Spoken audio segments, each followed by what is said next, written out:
Hello, my name is Robbie. On here, I'm Templar Knight. Every person who believes in God but doesn't attend a church has a story why. But it's said that whenever two or more people gather in God's name, that He is there. So this is church. I'm glad you're here. Tonight, we are continuing our series about the Ten Commandments. We've gone over... We're almost done. We're getting close to the end. We are on our 7th commandment tonight. And for those of you who do not know, the 10 commandments were the rules that God gave to Moses to guide the Israelites after He freed them from slavery. And that happened in Exodus chapter 20. God spoke to them and He says, I am God. I am your God, who brought you out of the land of Egypt, out of your life of slavery. And He gave them rules. The first rule, you will have no other gods, only me. Second rule was you will make no idols of God to worship. Third rule is you will not misuse the Lord's name. Fourth rule, which doesn't apply anymore, was you will take Sundays off. Fifth rule, you will honor your parents. Sixth rule, no murder. And our 7th rule, Exodus 20, verse 14. No adultery. That's what it says in the Message. If you go back to the NIV, gets all official, says, you shall not commit adultery. But here we use the Message because it's written in a more modern language for more modern people. So, I was trying to figure out how do I teach this in a more suitable way. So I figured first I need to explain what that means. What is adultery? According to the dictionary, it is voluntary sexual intercourse between a married person who is not his or her spouse. Big words, man. But what that means is you are only supposed to have sex with your spouse. If you're married, you already know who your sexual partner is. And if you're not married, someone who is not your sexual partner. Because it goes two ways. We only see it as the stepping out on our spouse, but people who aren't married can commit adultery too. So that's Old Testament. That's the rules that God gave the Hebrews, or the Israelites, sorry. If we jump ahead here, we're going to talk about what Jesus had to say. Because if there's one thing I've been talking about every week, was that the 10 Commandments were not written for us. But what Jesus had to say was. So we're going to hop into the book of Hebrews, chapter 13, verse 4. It said, honor marriage and guard the sacredness of sexual intimacy between wife and husband. God draws a firm line against casual and illicit sex.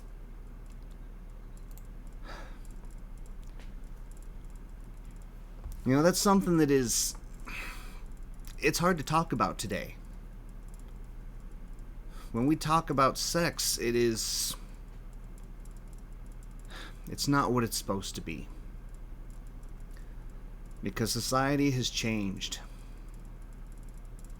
We have lowered the bar. The standards that we should have for ourselves are not the standards we have.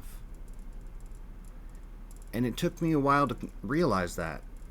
When I grew up, my parents brought me up to reach a standard that not even they could follow, but they wanted to teach me right. And throughout my entire teenage life, I don't know if I would say more naive or more devoted, but I lived to a standard that we don't see anymore.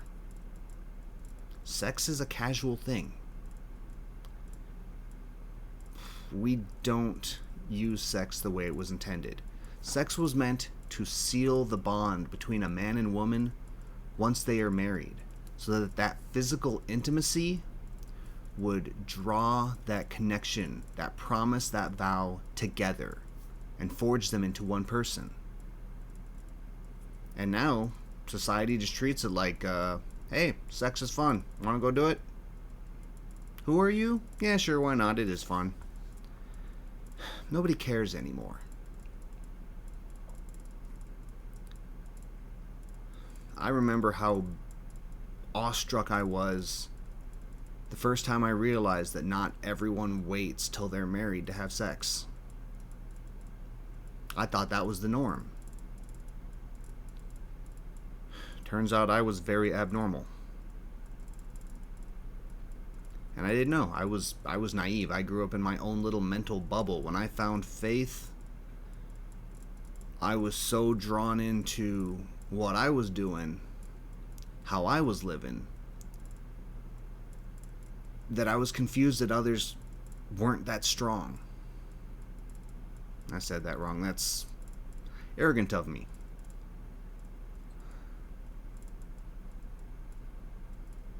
But it's kind of true.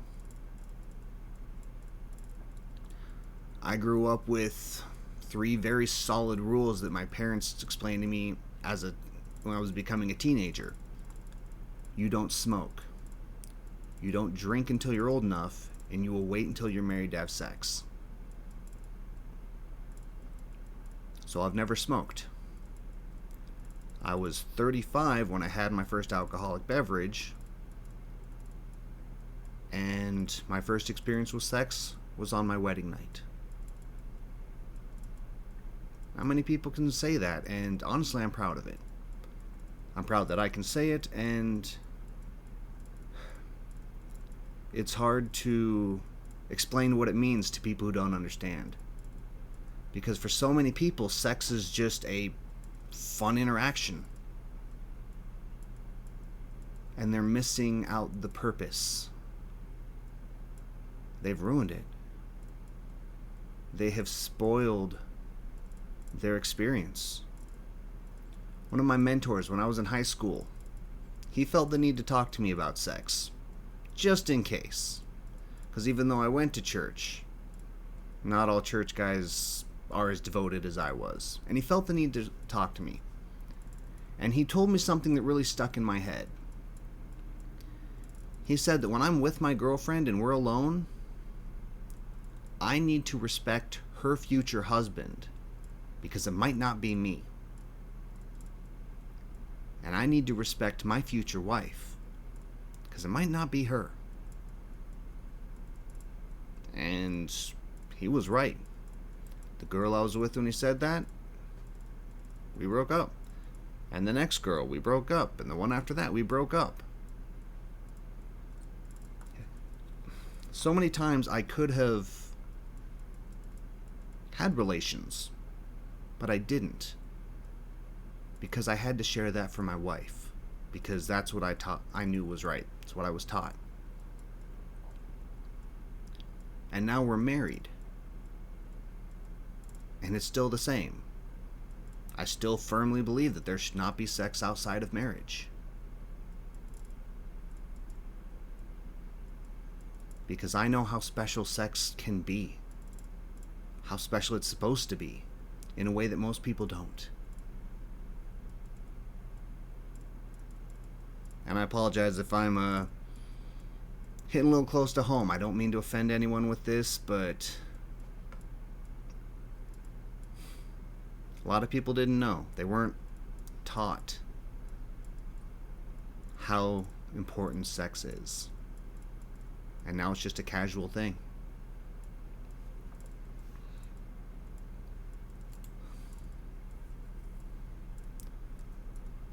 So how does this get us to adultery?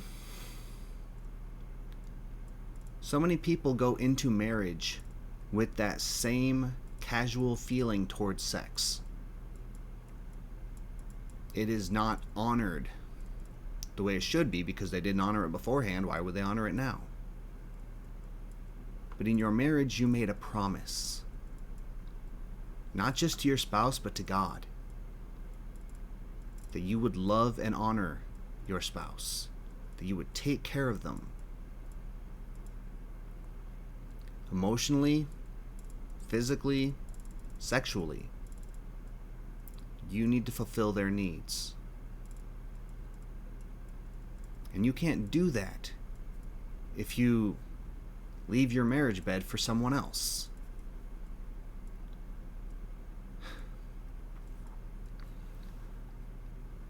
I was trying to make sure to keep this biblical because for those of you who are here for the marriage Bible study, I struggle with talking about sex.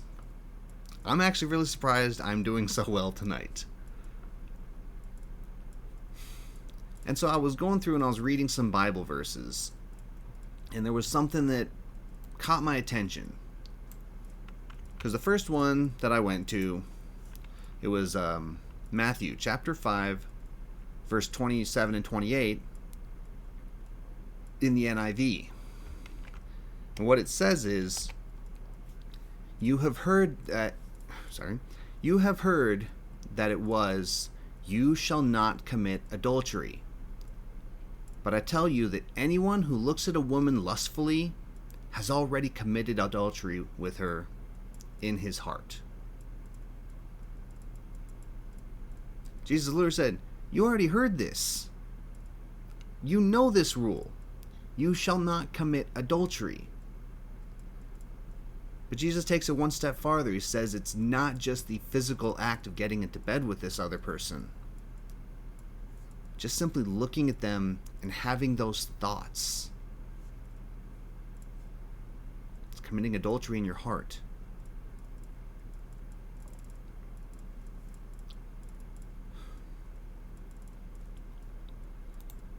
And I'm also going to post the exact same verse, only how it was phrased in the Message. Different translations of the Bible.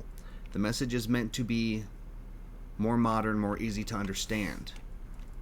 So I'm going to read this again. Matthew 5, 27 and 28 from the Message. You know the next commandment pretty well too. Don't go to bed with another spouse. But don't think you preserved your virtue by simply staying out of bed. Your heart can be corrupted by lust, even quicker than by your body. Those oogling looks you think no one notices, they are also corrupt.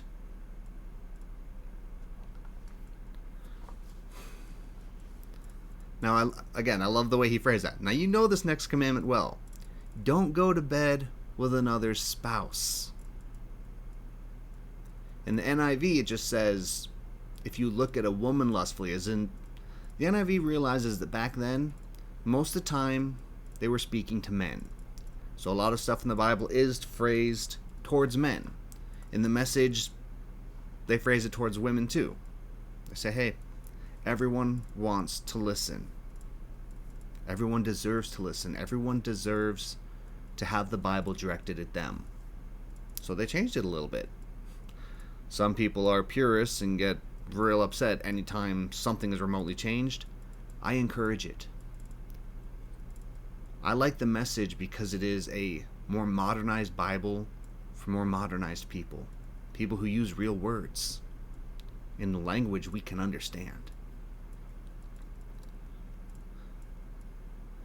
There was something in there that caught my attention.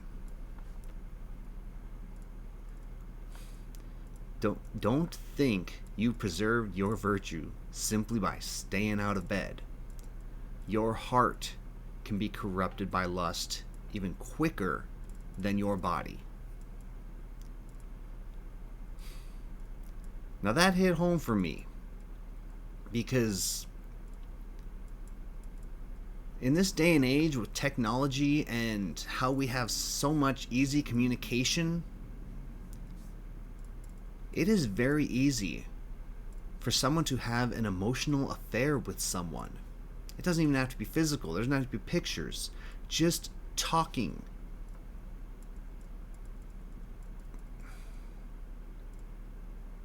I've known people who have ruined their marriages because they were talking with someone online and they kept saying, "Oh, I've never even seen this person. We're never going to meet." But the conversations they had were so destructive to their heart, to who they were inside. And so many times we don't realize that you can emotionally cheat on your spouse. You can mentally cheat on your spouse. It's not just, cheating isn't limited to sexual acts.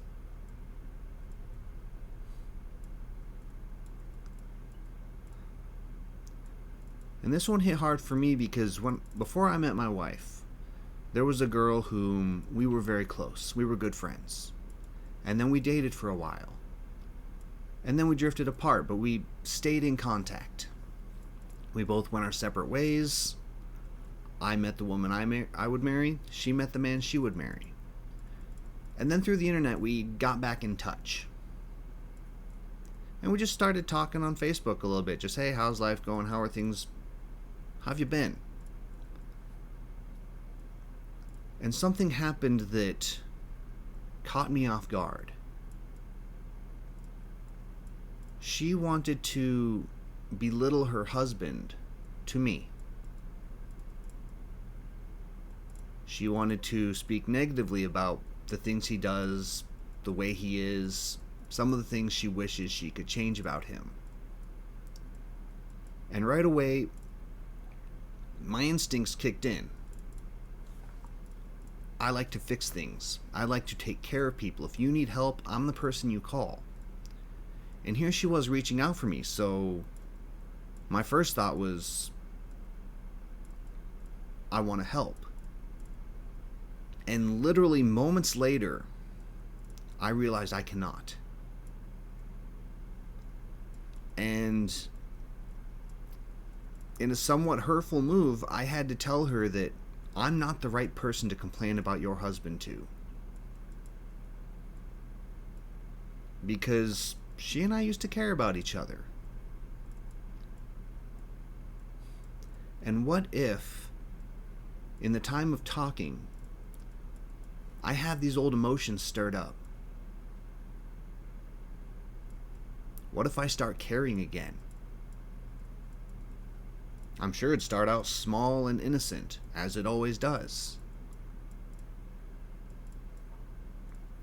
But where do you draw that line? When do you say, oh, I care, but I can't care any more than this? At what point does it become an emotional affair, a mental affair? It would never become a physical affair, we're too far apart. But at what point am I being unfaithful to my wife?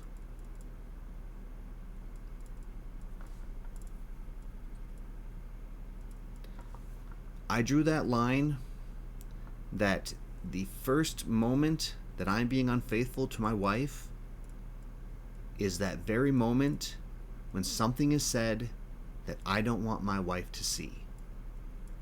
Whether it's something said to me or by me. When it is something that I have to hide from her, that's when it's gone too far. And I realized that right away. So after telling my old friends, like, hey, I'm not the right person for this. You need to get in touch with your girls, call your mom, do something. I want to hear about life, I want to hear what's going on, but I'm not the one to badmouth your husband to. Because I cannot risk stirring up old emotions. I'm happily married now. My wife is amazing. And I cannot allow anything to jeopardize that. And she was a little bothered, but she understood. And then the first thing I did was I went and I got my wife and I showed her the conversation so that she knew. Because I didn't want to hide anything from her. I never want to feel like I have to hide something from my wife. Because if I do, I'm screwing up. I am perfectly fine with talking with people. Blonde and I talk all the time through private messages on Discord. But at no point in time am I worried about my wife or her husband seeing these messages, because we both respect our marriages. And the moment you stop respecting your spouse and feeling that you need to hide something, that's when you're cheating. See, adultery isn't just a sexual act. It doesn't say you can only not have sex with your wife. It says you cannot, Sorry, I'm getting flustered. I've been trying to hold it together. Talking about sex is difficult for me. But cheating is not limited to only sex. The moment you are doing something that you would be ashamed to show your spouse, a conversation you wouldn't want them to hear, that's when you've gone too far. And maybe you just walked up to that line and you realize, and you're like, oh, nope, sorry, I can't talk to you about this. I need to back up. Because it says right there in the Bible, your heart can be corrupted by lust even quicker than your body. We need to guard our hearts first. And if you're married, you promised your heart to your spouse. And if you're not married, and you have an interest in someone who is, that person promised their heart to their spouse, not you. You need to back up. Now, granted, I'm hoping that nobody here would be the type of person to try and poach in on someone's spouse, but it's not just about sex. Emotionally, you cannot try and come between them.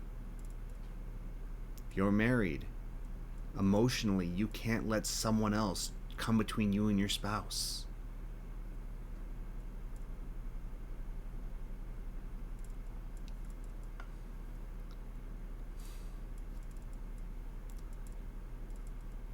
So I know that I probably hold a much higher standard than most people do. And I should. I was brought up to be a pastor, and now I work construction. My parents are so proud. But let me lead by example in this one. So often, I will share my brokenness and my hurt, and I will preach to myself and hope that your empathy will teach you. But today I'm going to get up on my soapbox, because this is one thing I did right. Sex is important. Sex is sacred. It is meant to be between a husband and a wife only. If you're not married, knock it off. Wait until you're married. I promise you it'll be better. I mean, I don't know because I have nothing to compare it to. But the mental connection that comes with being married, tied in with the physical exhilaration, it's better. And mentally, commit yourself to your spouse.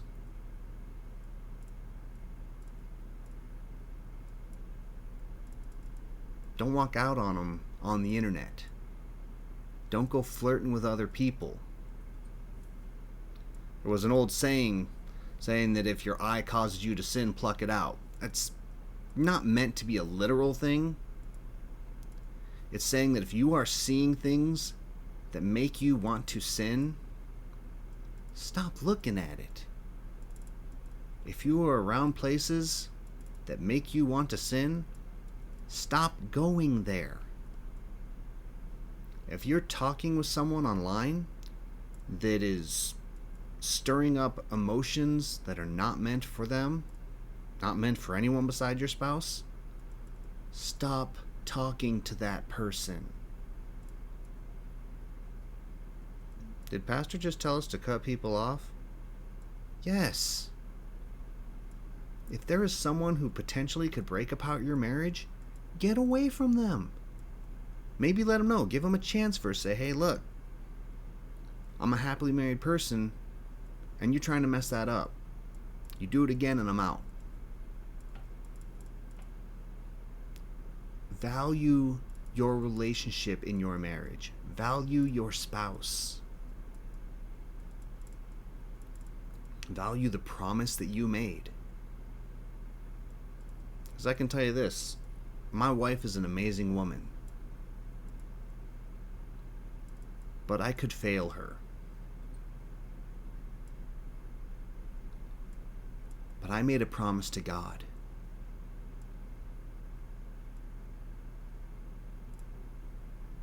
And I will do my best not to fail him.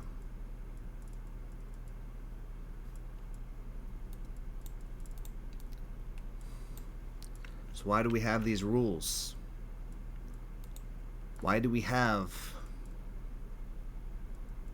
If all of the 10 Commandments were written for the Israelites, why do we need to follow what Jesus said? Jesus will forgive us. Jesus will still love us if we ask him to. So what's the point? Why do we do as he says? Because in John 14:15, Jesus said, if you love me, if you truly love me, you will keep my commandments.